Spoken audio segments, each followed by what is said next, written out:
அடியேனுடைய குருநாதால் ஸ்ரீ ஸ்ரீ கிருஷ்ணபிரேமி சுவாமிகள் ஒரு பெரிய மகாத்மா. இந்த சனாதன தர்மத்துக்கு மிகவும் ஒரு முக்கியமானவர்.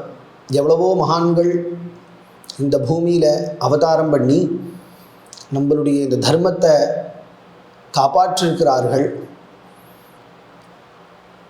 நமக்கெல்லாம் ஒரு பெரும் பாக்கியம். அந்த மகான்கள் எல்லோரையும் பற்றி கேட்கும்படியான ஒரு பாக்கியம் நமக்கெல்லாம் கிடச்சிருக்கு. ஆனால் எத்தனை மகான்கள் இந்த லோகத்தில் அவதாரம் பண்ணாலோ எல்லாருடைய சரித்திரத்தையும் நமக்கு பிரவச்சனம் மூலியமாக, கிரந்தம் மூலியமாக கொடுத்த ஒரு மகாத்மா ஸ்ரீ ஸ்ரீ கிருஷ்ணபிரேமி சுவாமிகள். வியாசர் அப்படின்னு ஒரு மகரிஷி உண்டு. எல்லோருக்கும் வியாசாச்சாரியால தெரியும். வியாசருக்குன்னு தனி சரித்திரம் என்ன அப்படின்னு கேட்டால் தனி சரித்திரம் உண்டு.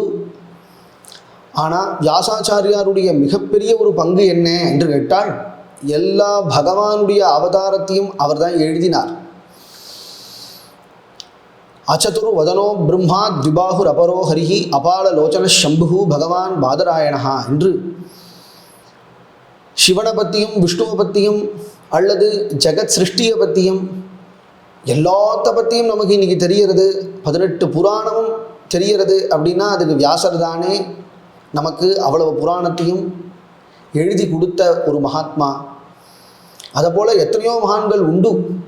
மகான்களுடைய சரித்திரத்தை சொல்கிறதுக்கு நமக்கு ஒரு மகாத்மா தேவை. ஏன்னா அத்தனை பேருடைய அவதாரத்தையும் ஞாபகம் வச்சுட்டு சொல்லணும் இல்லையோ. இவ்வளவு சரித்திரத்தையும் வைஷ்ணவ சம்ஹிதான்னு ஒரு கிரந்தம், 10 சம்பிரதாயம் பிரதானமாக. அந்த 10 சம்பிரதாயத்தில் வந்த அவ்வளவு ஆச்சாரியர்களும் அந்த ஆச்சாரியர்களுடைய சிஷ்யர்களுடைய சரித்திரத்தையும், அதுலேயும் மிக முக்கியமான அந்த சரித்திரத்தில் மிக முக்கியமான குணம் என்ன அப்படிங்கிறதையும் கிட்டத்தட்ட 7000 ஸ்லோகத்துக்கு மேலே இயற்றிய ஒரு மகாத்மா ஸ்ரீ ஸ்ரீ கிருஷ்ணபிரேமி சுவாமிகள்.